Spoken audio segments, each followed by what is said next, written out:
സ്വയം ഞാനൊരു വിമൽ കുമാർ ആണെന്ന് പറഞ്ഞു നടക്കുന്ന ആളാണ് ശശി തരൂർ. പുള്ളിയെ ആളുകൾ കൈവെള്ളയിൽ വെച്ച് നടക്കണം. കൂടുതൽ പരിഗണന, മുന്തിയ സ്ഥാനമാനങ്ങൾ എന്ന് വേണ്ട, ഒരു VIP ലഭിക്കുന്ന എല്ലാവിധ പരിഗണനയും തരൂരിന് വേണം. ഇല്ലെങ്കിൽ തരൂർ അങ്ങ് പിണങ്ങിക്കളയും. പിണങ്ങിയാൽ പിന്നെ തരൂരിനെ പിടിച്ചാൽ കിട്ടൂല.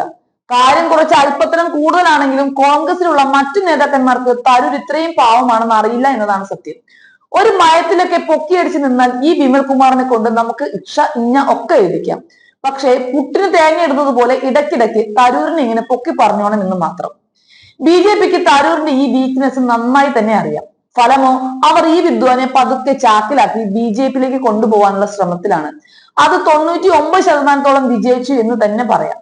സത്യം പറഞ്ഞാൽ തരൂർ മാത്രമല്ല ഈ കസേര കളിക്ക് കൂട്ടുനിൽക്കുന്നത്. ലഭിക്കുന്ന വിവരം അനുസരിച്ച് കോൺഗ്രസിലെ എണ്ണം പറഞ്ഞ നേതാക്കളെല്ലാം BJPയിലേക്ക് ഒഴുകിക്കൊണ്ടിരിക്കുകയാണ് എന്ന് വേണം പറയാൻ.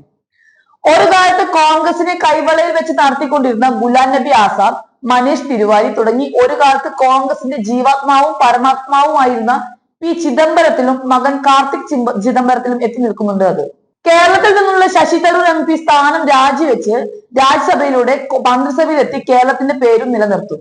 തിരുവനന്തപുരം ലോക്സഭാ സീറ്റിൽ ഉപതെരഞ്ഞെടുപ്പ് പോരുകയും രാജീവ് ചന്ദ്രശേഖർ അവിടെ സ്ഥാനാർത്ഥിയായി മത്സരിക്കുകയും ചെയ്യും. ഇതിനേക്കാളൊക്കെ കൗതുകമുള്ള മറ്റൊരു സംഗതി, മഹാരാഷ്ട്രയിൽ നിന്നുള്ള പ്രമുഖ നേതാവായ ശരത് പവാർ തന്റെ രാഷ്ട്രീയ ജീവിതം അവസാനിപ്പിക്കുന്നു എന്ന പ്രഖ്യാപനവുമായി അടുത്ത ദിവസങ്ങളിൽ തന്നെ കളത്തിൽ വരുമെന്നുള്ളതാണ്.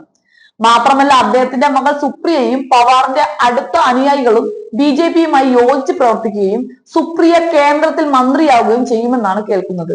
ചുരുക്കി പറഞ്ഞാൽ ഞാനും അപ്പനും പിന്നെ സുഭദ്രയും എന്ന് പറയുന്നത് പോലെ അമ്മയും മോനും KC വേണുഗോപാലും മാത്രമാവും ഇനി കോൺഗ്രസിൽ ഉണ്ടാവാൻ പോകുന്നത്. സത്യം പറഞ്ഞാൽ മുകളിൽ പറഞ്ഞ പേരുകൾ മാത്രമല്ല ഇതിന് ഭാഗമാവാൻ പോകുന്നത്. നമ്മൾ അറിയാത്ത നേതാക്കന്മാർ ഇഷ്ടം പോലെയുണ്ട്. അവരുടെ ഒന്നും അതൃപ്തിയുടെയും കൊഴിഞ്ഞുപോക്കിന്റെയും കാരണം കോൺഗ്രസുകാർ എണ്ണി തിട്ടപ്പെടുത്താൻ പോലും കഴിയാത്തതാണ്. ഇനി ഇങ്ങ് കേരളത്തിലെ കാര്യം നോക്കുകയാണെങ്കിൽ KPCCയിൽ നിന്നും അടിച്ചു പുറത്താക്കിയതോടുകൂടി സുധാകരന് പാർട്ടിയോടുള്ള സ്നേഹത്തിന്റെ കാര്യത്തിൽ ഏകദേശം തീരുമാനമായിട്ടുണ്ട്. പുള്ളി അത് പല അവസരങ്ങളിലും പറഞ്ഞിട്ടുമുണ്ട്. പതിയെ ഒതുക്കത്തിലാണ് മുൻപ് പറഞ്ഞിരുന്നതെങ്കിൽ ഇപ്പോൾ അത് പരസ്യമായി തന്നെ സമ്മതിക്കുന്ന രീതിയിലേക്കാണ് കഴിഞ്ഞ ദിവസത്തെ സംഭവങ്ങൾ വിരൽ ചൂണ്ടുന്നത്. സുധാകരൻ കാലം മാറിയാൽ സുധാകരന് വേണ്ടി മുറവിളി കൂട്ടുന്ന ചെറുതും വലുതുമായ ഒരു പറ്റം അണികളും കൂടെ ഉണ്ടാകുമെന്ന കാര്യം തീർച്ചയാണ്. എന്തായാലും 2026 നിയമസഭാ തെരഞ്ഞെടുപ്പിനെ ആശ്രയിച്ചിരിക്കും പലരുടെയും തീരുമാനം.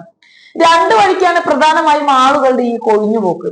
സീറ്റ് ലഭിക്കാതെ പോകുന്നവർ ഒരു വഴിക്കാണെങ്കിൽ പരസ്പരമുള്ള തമ്മിത്തല്ലിൽ മനമെടുത്താണ് അടുത്ത ടീം പോകുന്നത്. ഏതായാലും അടുത്ത 25 വർഷത്തെ ഭരണം കൈപ്പിടിയിൽ ഒതുക്കാൻ BJPക്ക് കഴിയുമെന്നാണ് ഈ കാര്യങ്ങളെല്ലാം വിരൽ ചൂണ്ടുന്നത്.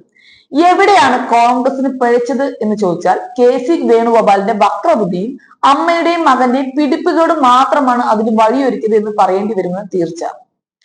എനിക്ക് മനസ്സിലാവാത്തത്, ഇവർ ഈ ഇടത്തെ കാലിലെ മന്തെടുത്ത് വലത്തെ കാലിലേക്ക് വെച്ചിട്ട് എന്ത് പ്രയോജനം എന്നാണ്.